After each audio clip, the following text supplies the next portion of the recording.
Hello and welcome to Payoff Pitch, Action Network's Major League Baseball betting podcast. I'm Sean Zerillo, joined today by Grant Neiffer from Scores and Odds to help you break down a Tuesday slate in Major League Baseball for Tuesday, April 1st, April Fool's Day. Grant's here to give you some best bets in terms of home run props. I'm going to give out some sides and totals. We're going to talk about an underdog parlay potentially and then get you out of here with some final thoughts on today's slate. Grant, welcome to the show. I know you got a bunch of home run props on the slate for today that you're interested in giving out. Home run to fly ball rate in Major League Baseball back up near 15% yesterday. That's back closer to where it was during the juice ball era. We've been monitoring the baseballs and the ball flight, the drag coefficient data, drawn some conclusions about the fact that there may be multiple balls in play at the moment, but home runs are up a little bit this year. And with that, home run odds maybe offering a little bit of value at this point. So Grant, what's your favorite home run bet for Tuesday, April 1st? My favorite one is going to be O'Neill Cruz. And this actually goes back to some stuff we talked about preseason, which is the Rays ballpark. And obviously, at this point in the year, I've been doing this long enough where I generally try and stay away from those cold weather games. Well, guess what? It's 83 degrees today, projected to be over in Tampa Bay. You don't really see that in too many ballparks at this point in the year because most of those hot weather climates have a dome. But 83 degrees, wind blowing out very slightly, not a noticeable amount, 60% humidity. And that ballpark, we've already talked about, it's very similar to Yankee Stadium. Like, great for lefty power here. We have O'Neill Cruz, who just absolutely hammers the ball. Whether he hits it or not is a whole nother thing. But some of the best metrics for when he actually makes contact of any hitter in the league has platoon split going up against Baz, those guys we haven't seen a ton of so far in his career. Injuries have been a huge thing for him. Not a huge sample size, only 57 innings versus lefties in his entire career. But so far in that amount of time, he's still given up above average power, sitting at 1.4 home runs per nine, going up against lefties. Big fly ball numbers, sitting around 45%. So overall, a solid matchup for lefties, whether or not he's actually or for lefty power, whether or not he's going to be good versus lefties remains to be seen. His splits should be small, so I'm expecting some regression at some point in his career, but we just don't have a big enough sample size. So we're just if we go under the assumption that he is an average matchup for power in these hitting conditions in this stadium with O'Neill Cruz, big edge, I think, at plus 450 was that earlier. Still a big edge at plus 420 at the current moment. And don't forget, if you're over on FanDuel, 50% home run boost today. So do not forget to use that. That's a big edge. Parlay together with some people, take it as a straight, but I currently have O'Neill Cruz as my favorite home run play over on FanDuel today. Yeah, Dinger Tuesdays on FanDuel, not the same promotion they used to run. I think maybe they see the writing on the wall in terms of the overall home runs being up this year. Don't want to give out all of those bonus bets, but can get 150% home run profit boost on Tuesdays.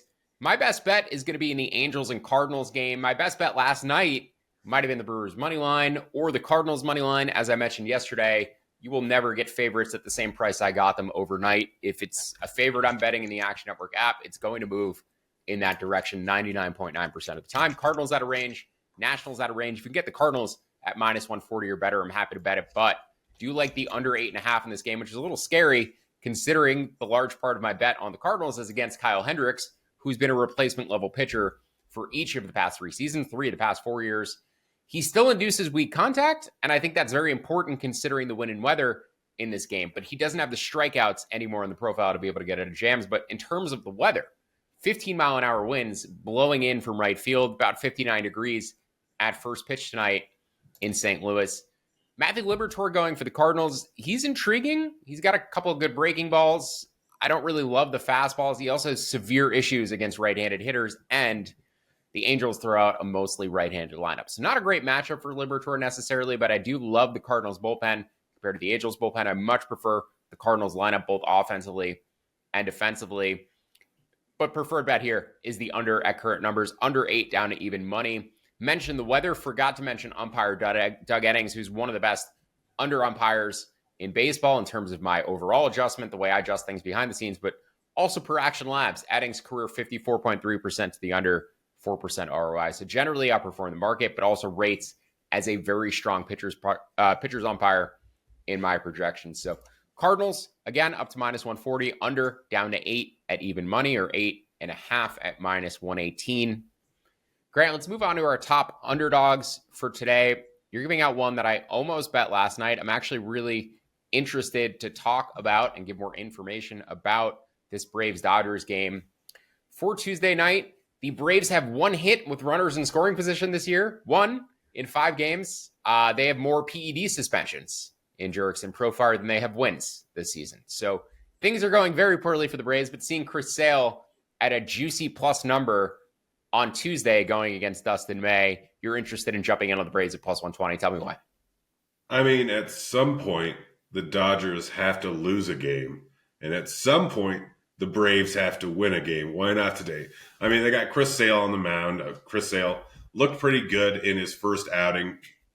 Did not go great, but the underlying numbers all looked really good there. I mean, he's coming off one of the best seasons of his career. Everything looked pretty much the same. So huge edge in pitching, I think, going up against Dustin May, who got really lucky in his 9 starts last season, had a 4.5 xFIP, 2.63 ERA, not really sustainable, 2.1% fly ball rate, considering his overall career number is 12.8, not really sustainable. So we have a team with a ton of steam in the Dodgers going up against a team that has been absolutely dreadful or unlucky at the very least so far this season. So you have the public who's like, the Dodgers are never going to lose. The Braves are never going to win. So it's going to be heavy action coming in on the Dodgers, just because most people are going to look at the standings and be like, oh yeah, Dodgers, they're just never going to lose. So you have that going for you, but this clear massive edge in pitching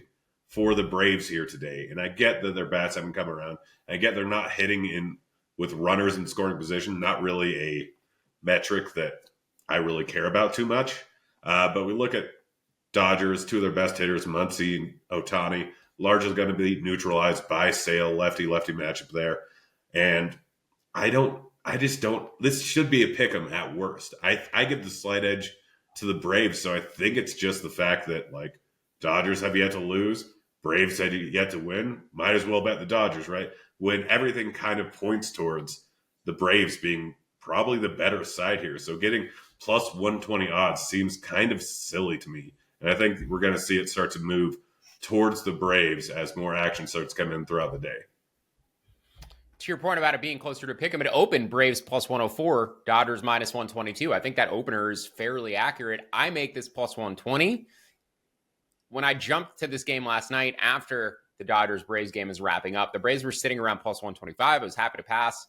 Then they ballooned up very quickly. They got to plus 140, then plus 150, then as high as plus 160. And I said, the market's going a little crazy on this game. It's like, you know, when a stock is overinvested in relative to the fundamentals, it's just so obvious that there was no value in the Braves, or no value in the Dodgers, clear value on the Braves, especially at plus 160. I'm talking about a 6%, 7% edge at plus 160. Discussing yesterday, like, never bid against the Dodgers overnight. The market's always going to move against them, or always going to move in their direction. It's always going to move against the team they're playing. Seemed like it was headed that direction, ended up correcting overnight at around 8, actually this morning, 8 a.m., steam moves came in on the Braves at plus 160, and then again at plus 140, ended up knocking this number back down closer to that plus 120 range. So if it floats up to plus 130, I'm interested in betting the Braves. For now, I'm on the over 7.5 at minus 115. I projected this total north of 8. The total came down from 8 to 7.5. I'm going to bet it at its low point. As I said, I made this over 8. It's just very tough with this Dodgers offense to get any total below 7.5 unless the wind is blowing in. And it seems like the weather is a little bit more neutral there tonight than it has been the past couple games when I bet the under. So if you're interested in the Braves at plus 120, I think you could just maybe hold out for a little bit better of a number throughout the day. Game doesn't start till 10 p.m. Eastern. And I think at worst, it goes down to about plus 115. My favorite underdog for today, going against my Mets with the Miami Marlins and Sandy Alcantara. Both Sale look great. You know, we just talked about Sale, his stuff. He had some arm injuries at the end of last year. His stuff all kind of matched where he finished in 2024. Sandy Alcantara came right back off of Tommy John surgery and was popping his stuff plus metrics and velocity comparable to where he was pre-injury. The only thing that was down was the stuff plus on his changeup. It was down a tick in terms of velocity, but His breaking balls were both identical in terms of stuff plus to where they were previously. His fastball was right back over 98 miles an hour. I have no concerns about the changeup. That should be the easiest thing to figure out in terms of getting it back to its previous quality because it's all adjusting off the fastball. But he's still throwing the changeup over 90 miles an hour. I don't have very many concerns about Alcantara going forward, aside from workload and the Marlins probably trading him at some point this season. On the other end, you have Kodai Senga, who threw one start for the Mets last year in the regular season. He was coming back from a shoulder injury. He strained his hamstring in that start, and then he tried to come back in the playoffs against the Phillies and the Dodgers. He started a game against the Dodgers, and his velocity was down about 3 miles an hour from his career average. He came back a few days later. Velocity was back up, but significant concerns about Senga coming into the season after barely pitching last year. And when he did pitch, he was at reduced effectiveness. And the biggest difference in this game between these two teams is the power. The Marlins are very speed-oriented. The Mets are very power-oriented. But Alcantara is the type of guy who can limit the Mets' ability to hit home runs. Career 50.5% ground ball rate, less than 1 home run per 9 throughout his career. He's a guy who consistently outperforms the ERA indicators, which are closer to 4, 3.75. He has a 3.3 career ERA, I believe. So Sandy, just one of those guys who's going to overperform projections because the profile, the pitcher that he is, strikeout minus walk rate isn't among the elite pitchers, but the ground ball rate is, and the weak contact and hard hit suppression is as well. So I make Miami plus 120. Happy to bet them at plus 130 or better. If you want to parlay the Marlins and the Braves together, an NL East underdog parlay, that'll pay out at about plus 417. Grant, let's move to your top props and your remaining home run bets for Tuesday, April 1st. You've got another one, or you've got a couple in the same game on the same team. So why don't you go out and give those out back-to-back, a couple San Francisco Giants. Yeah, so the first one is going to be Matt Chapman. You can get around plus 420 over at FanDuel last time I checked. And Elliot Ramos sitting at plus 550. So both these guys we've talked about extensively on this podcast, I feel like. And Chapman, not done great this year so far. Should be back to normal eventually. It's just we're 6 games into the season. But Chapman is around a 30 home run guy, like in probably playing in Houston would be close to a 33 home run guy. I mean, playing in the worst ballpark in the league for power over in San Francisco. I'm not going to go off his 27 home runs last year. The guy has some pop, and he's just been in bad ballparks pretty much his entire career. But we don't have to worry about that here. Playing over in Houston, gets a good matchup versus Hayden. Hayden has given up a lot of bombs so far in his career, has been worse versus lefties, but still against righties. 1.51 home runs per 9, sitting over a 40% career fly ball rate. So pretty big fly ball splits there. Overall, we have to assume it's a plus matchup here. If we're assuming Chapman's just a 30 home run guy in playing over in Houston, then this bet should be around plus 340, plus 350. And given this plus matchup here, getting in at plus 420 is big EV. And then Ramos, I think, is even better, honestly.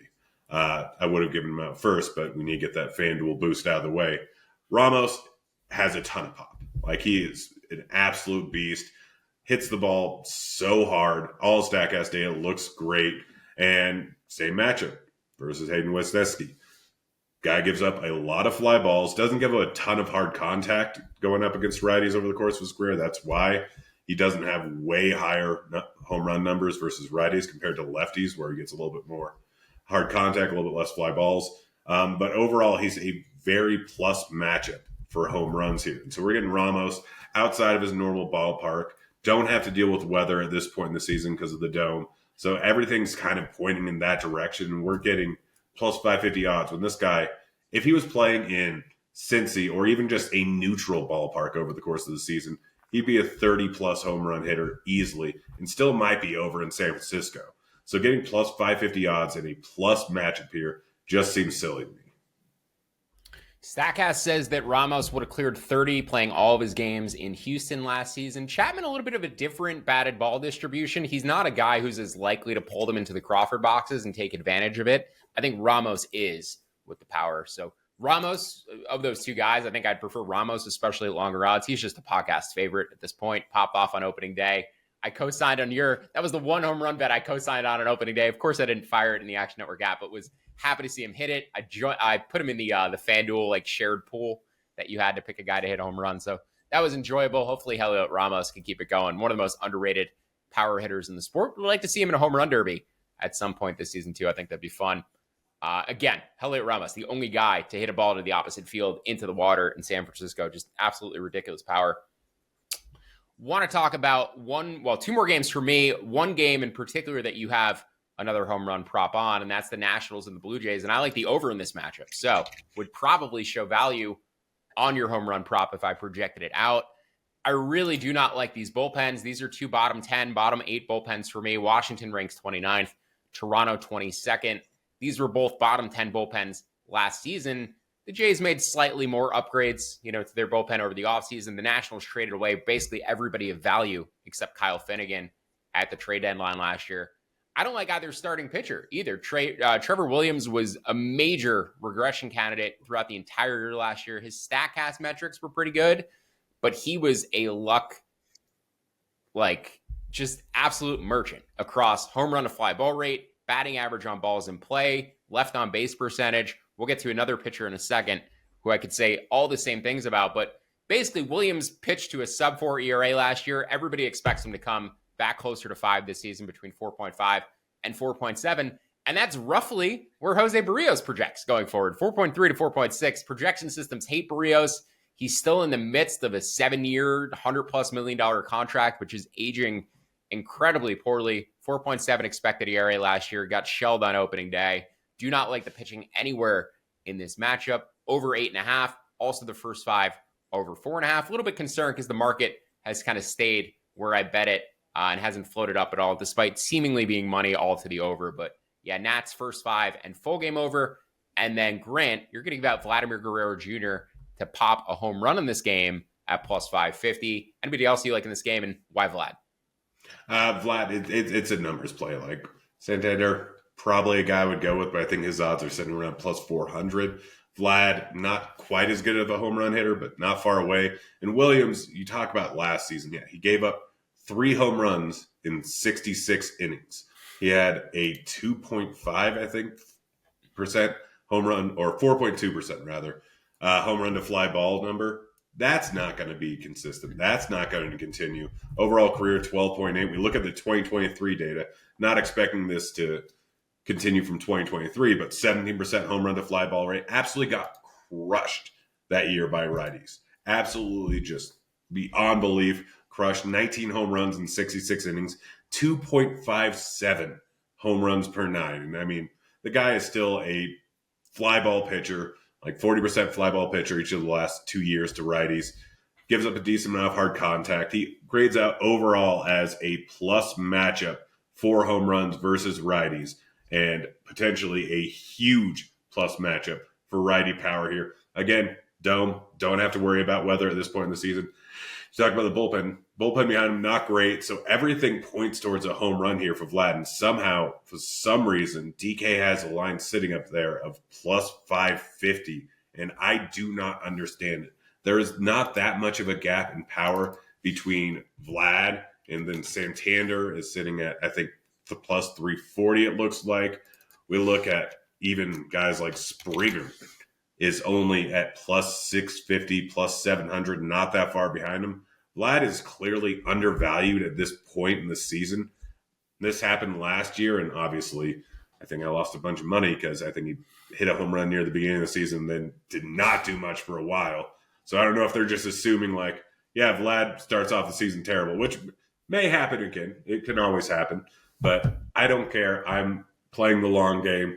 I'm fine with a little bit of variance. And if I'm getting plus 550 odds in a huge plus matchup here with Vlad, I'm taking. If you want to take anyone else to hit home run from this game, I'm not loving most of the other odds. Bichette at plus 800 if you really want to go a little bit ballsy there. Him, again, going up against Williams, gives a ton of power to righties. I don't hate it. There's still probably some value there. Kirk, I can't remember what his odds are off the top of my head, but I think it was over plus 800. I think 870. Yeah, it looks like plus 870. So there's a lot of potential high odd stuff. If you want to use that boost, go a little off the wall. If you don't feel like parlaying it, then Bo or Kirk, both decent options to hit a bomb at big plus odds here. But I think Vlad at plus 550 over at DK is just a phenomenal bet today. Plus 850 parlayed with the over 8.5 at a same game parlay, 2-legger. Very reasonable considering the correlation. They're taking some juice away from you there in terms of the boost, combining the plus 550 and the minus 105 together. But it's the way to juice it up a little bit considering I show an edge on the over.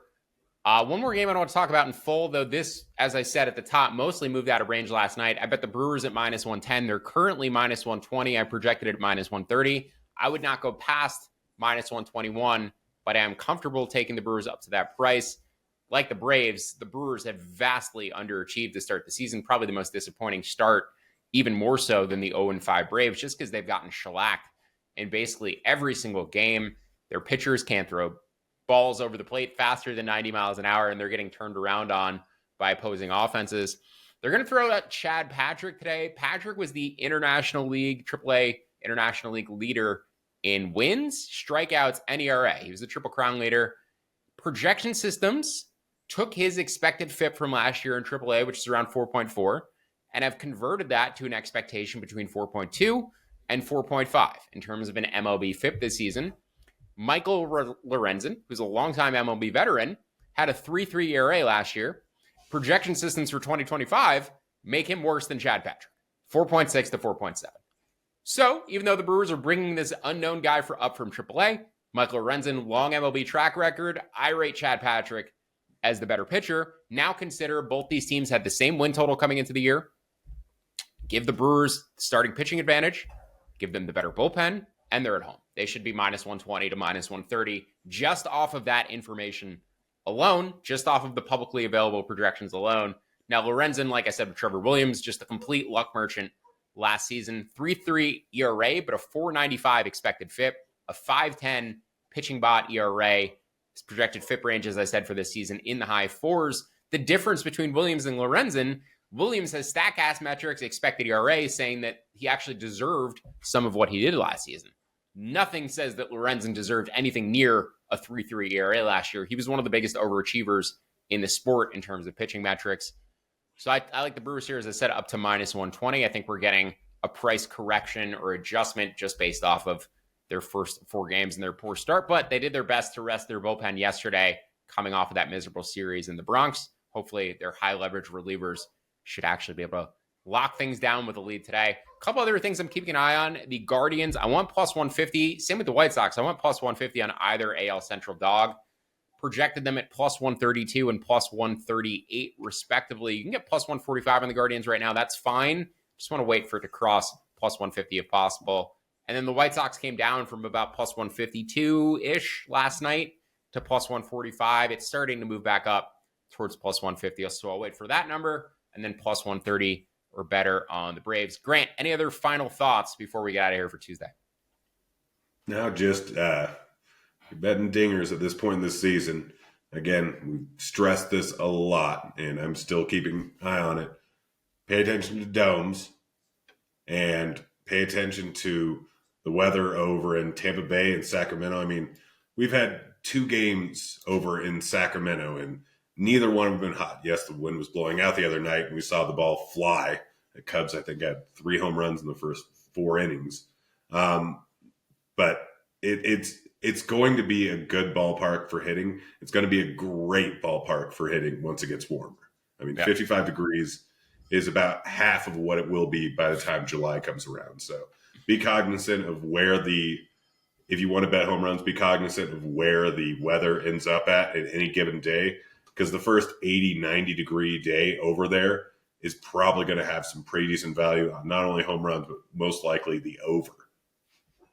Yeah, that park may end up playing somewhere between Great American Ballpark in Cincinnati and Coors Field when it's hot in the summer. I think it's going to be the second or third best offensive park in the majors. The walls are a little bit shorter than I was expecting too, which I think is going to increase some home runs relative to Coliseum. Coliseum had those higher walls. But as you said, 55 degrees yesterday. I tried to bet the under. Total ended up flying over. Would probably still bet it again. It never actually moved off of the number, even though all the money was coming in on the over. But that said, so have you looked in? You probably know this better than me. I don't know exactly how the wind's going to affect it, but I assume minor league ballpark, it's going to have a decent effect. It looks like, again, I haven't looked at the weather over the course of time. I'm just looking at every day. I'm assuming that it's going to be one of the more wind receptive ballparks in the league, just because it's not set up to really matter with wind. 2-day Tampa sample Bay size. as well. Again, Yeah, both parts should be more just, impacted by the wind just because there's less stands to block the wind, right? It's more of a direct line. The wind isn't blocked by as many things. So no, it should have a bigger impact. But also, as I discussed on the pod yesterday and put in my article in Payoff Pitch, you just alluded to it as well. Oakland average temperatures in the summer doesn't really surpass 72, 73 degrees.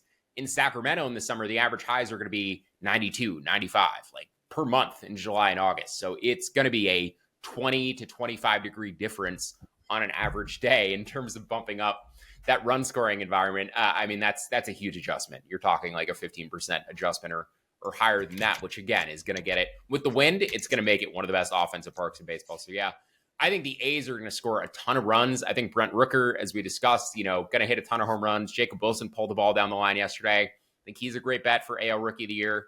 I like all of the A's from an offensive perspective this year, and their pitching is doing really well so far as well. Like the starting pitching looks pretty good. I don't think the A's are an unserious team this year. I really do look at this team and I'm like, they could make a wild card run. I would not be shocked. I think they'll be competitive.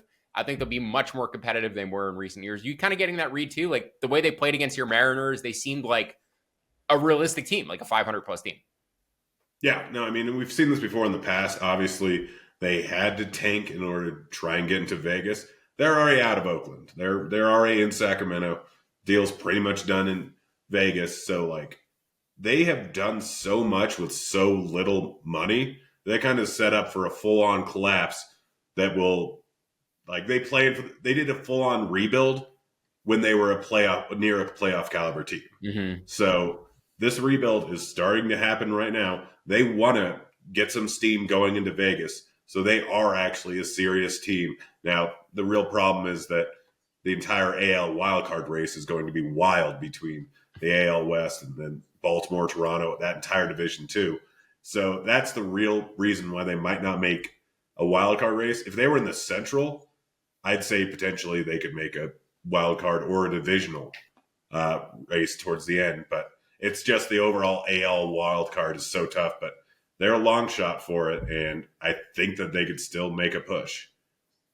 Yeah, that's a really good point. If they were in the Central, this is a team I might consider betting to win the division at this point. I really like this A's team. They're just clearly at the moment third or fourth best in the American League West, but I like what I've seen from them so far, and the starting pitching certainly seems improved. And they've got guys like Nick Kurtz tearing it up in AAA who are trying to push their way onto this roster. Who there's no spots for more offensive players here, so maybe they actually trade hitting for pitching at some point down the line. Not expecting an immediate move, but there will be consolidation at some point with the need to add more starting pitching. But that'll do it for today's episode of Payoff Pitch. Thank you for tuning in. Thank you to Grant Neiffer for joining. If you'd like to tail some of the bets from today's episode, look for the quick slip links in both the podcast and the video description. Don't forget to download the free award-winning Action Network app and leave us that 5-star rating and review wherever you listen to the podcast. Also check out Action Network Discord, a link in the episode description of this podcast too. We'll see you back here Friday for more best bets. For Grant Neiffer, I'm Sean Zerillo. Thank you for listening to Payoff Pitch, Action Network's Major League Baseball betting podcast. Good luck with your bets. We'll see you next time.